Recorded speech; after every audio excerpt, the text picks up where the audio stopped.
What's up, ladies and gentlemen? It's Daniel here from the GeekSpeakNation channel, and I'm here to bring you my review of Orange is the New Black Season 5.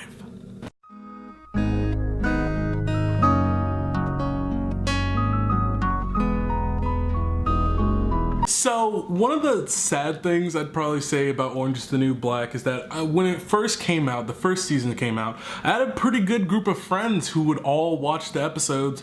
We'd all binge through it and then talk about it with each other. I mean, when the first season came out, I had about close to 15 to 20 people I knew who watched the show, and I could genuinely get into some really good discussions with them about it.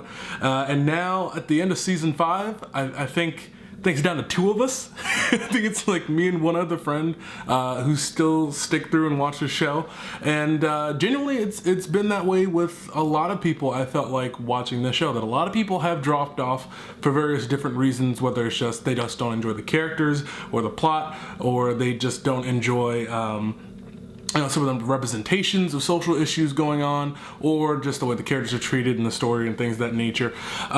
Some people will say it feels exploitive. I'm not really here to get into that and speak on why people don't watch the show again, but I am feeling after this season a little lukewarm on it. I think this season was a lot like House of Cards Season 5 in the sense that the show's been going on for a while, and they've built up some really good characters and some really good relationships. I genuinely care about a lot of the characters in this series, and just the same way I do with House of Cards, and just like with Season 5 of House of Cards, they're kind of on like cruise control or autopilot for this season, where plot-wise, not much really happens, and there's very little to no character development for certain characters, a lot of them being mainstay characters.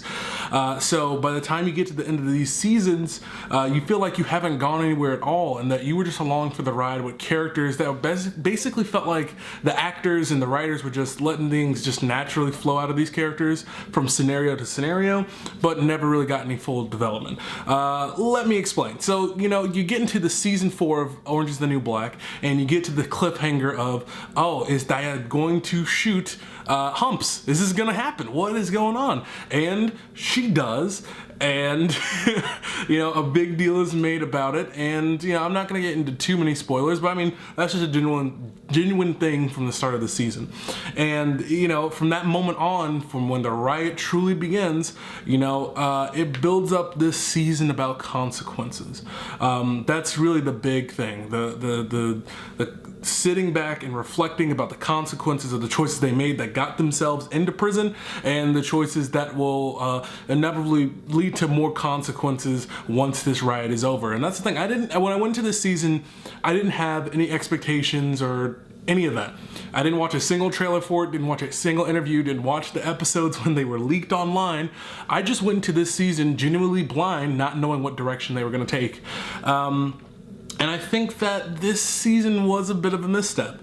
I think that a lot of time was spent talking about the possible consequences, talking about the changes that need to be had inside characters and inside the political institutions and the prison institutions in and of themselves, but not a lot was done. I think a lot of time was spent on creating these scenarios and subverting expectations. I think a good example of this is looking at the Wonder Meth twins and how way too much time was spent on them, and that somehow they still, at the end of the season, got a redemptive arc after the terrible things they had done and the terrible people that they were. It was annoying and boring, and I did not enjoy those characters. And sure, they're supposed to be the laughable clowns of the show, but at the same time, when most of each episode is devoted to them, it's very tiresome. And it got really, really taxing. And a lot of what they did reflected into this, this big web of consequences based off of choices that other people have made, and none of them really paid off emotionally, and none of them really paid off for the viewer in and of itself. I think even when you look at where Tasty went, I think there was a really strong opportunity for her to stand up for Poussey and to stand up for everyone inside of the prison. And that was a missed opportunity because you have Pusey, but at the end of the season, you put her right back in the same position where she feels powerless and broken and missed the opportunity for real change because of what is presumably her pride, but the whole entire concept of, you know, the mixed morality of the situations they're in comes into play. It was a lot, but at the same time, by the time we get to the cliffhanger of this season, I just felt like, where are we again? Where are we leading into? And this cliffhanger for this season definitely did not feel like it was earned for me personally. I was just really taken aback by this season, just the same way I was taken aback by season 5 of House of Cards. Like, wow.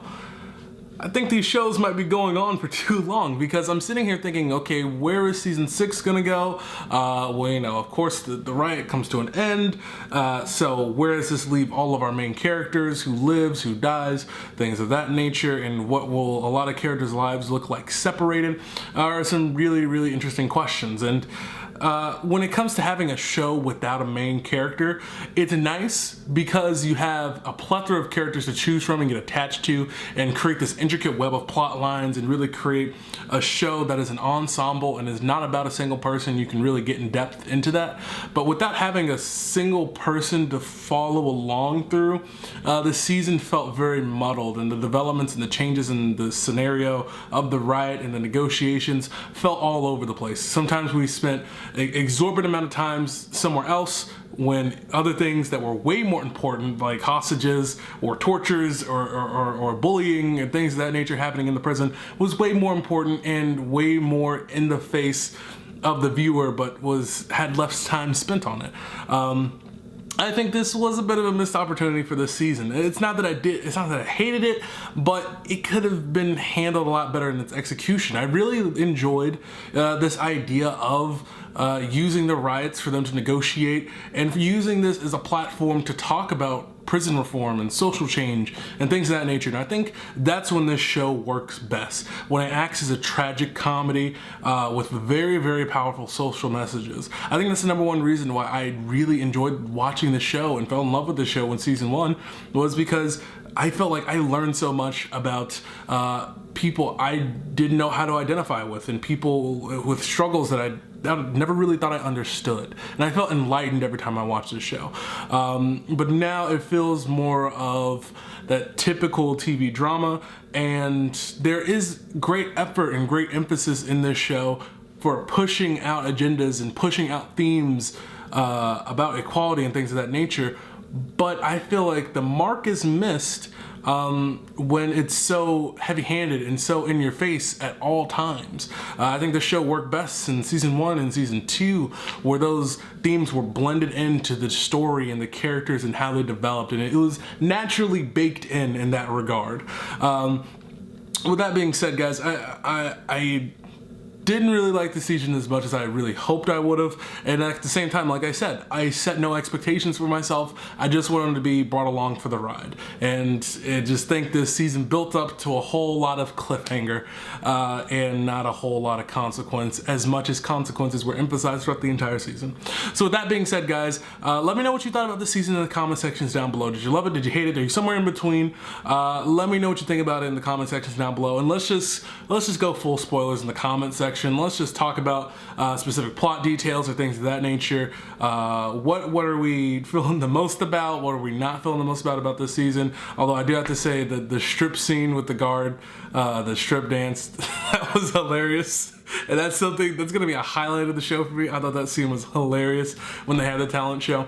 But with that being said, guys, let me know what you thought about this season in the comment sections down below. I think I'm probably going to give this season a 6 out of 10. Wasn't as strong as it could have been, but nevertheless, it wasn't terrible, but it's because I enjoyed the character so much, and it's so well acted, and the characters are pretty well written out in this season, but nevertheless, it felt like this season was on cruise control for most of it.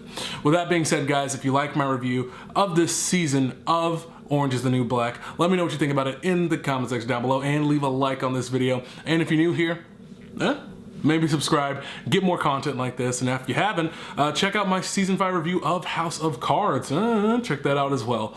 With that, ladies and gentlemen, I've been Daniel, and don't forget to get geeky.